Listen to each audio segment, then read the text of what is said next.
Now we're going to do some factoring where a is greater than 1.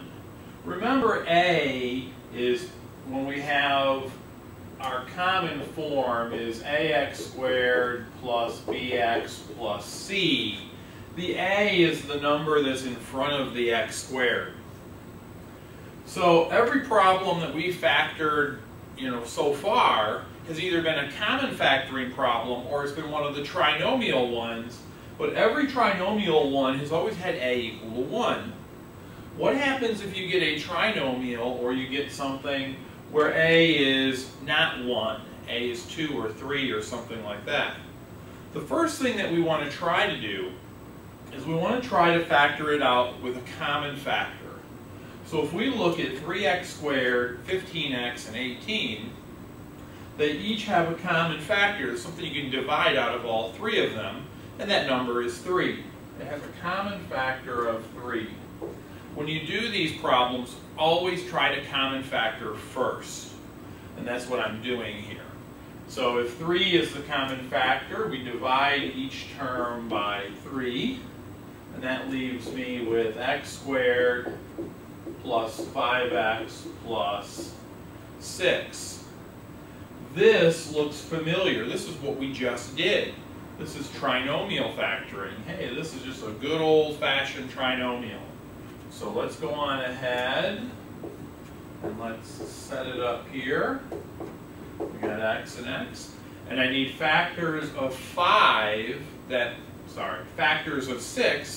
that add up to be 5. So if I write out all my possibilities, 1 times 6, negative 1 times negative 6, 2 times 3, negative 2 times negative 3. The pair of factors that multiplies to be positive 6 and adds up to be 5 is 2 and 3. So I'm going to go on ahead and write plus 2 plus 3 in there.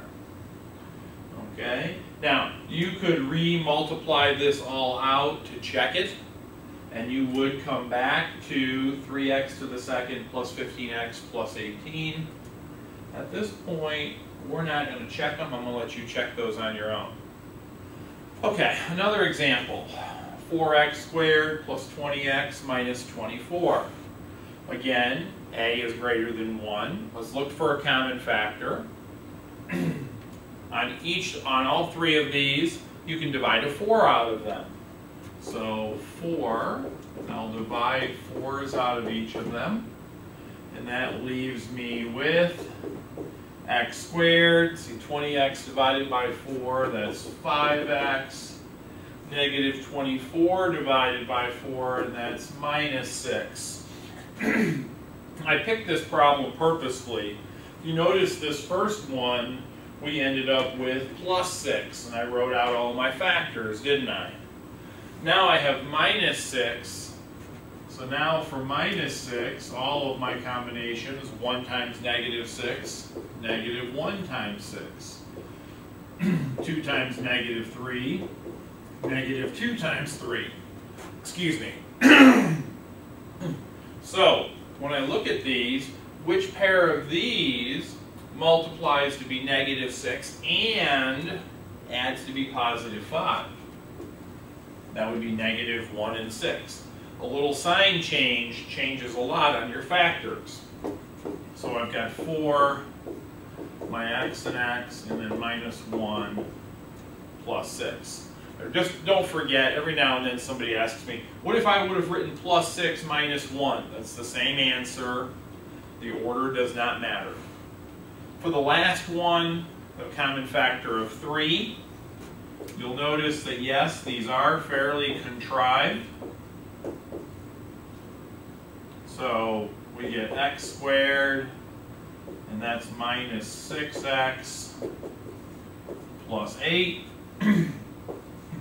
3, x and x. Multiplies to be positive 8, adds to be negative 6. So let's see, 1 times 8, 2 times 4, negative 2 times negative 4. Hopefully right away when you see that, your brain's just saying, it's negative 2 and negative 4. So let's put that on there like so. So anyway, when you get a polynomial where a is greater than 1, try to do common factoring first, and then try to do the trinomial. Okay? Especially, if the inside ends up being a equals 1, it's pretty straightforward.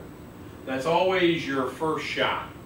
There's another method that we're going to be doing when a is greater than 1, and we can't do the common factoring, and you're going to see that in the next video. Good luck.